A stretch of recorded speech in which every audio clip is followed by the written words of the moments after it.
Finding a romantic comedy that is completely original and unique is next to impossible.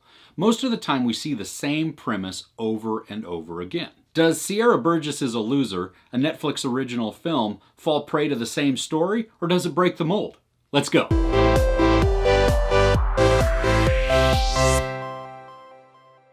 The premise for Sierra Burgess is a Loser is a boy sees a cute girl and asks for her number.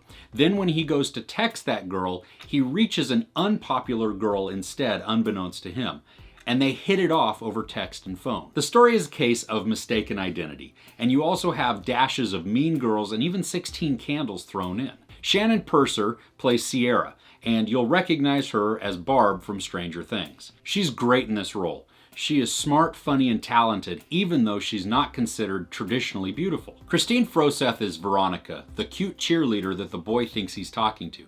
Now, she has a lot of vibes of Regina George from Mean Girls, and even so much as that she has two follower friends who just literally follow her around.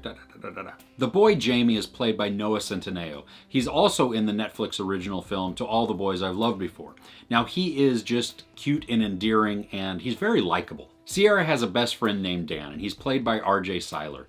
And Dan is wise and funny, and throughout the film he tries to steer Sierra out of trouble. The whole film is cute and predictable, and it's easy to enjoy the characters and be pulled into the story, even though you know a train wreck is coming. What I like best about the film, aside from its cuteness, is that lessons are learned and resolutions are made. Sure, do things get a nice, tidy bow? Well, of course, but it's a romantic comedy. I'm looking for romance and comedy. Sierra Burgess is a Loser, it delivers both. The great thing about this being on Netflix is that you don't have to rush right out and see it in the theater for fear of missing it.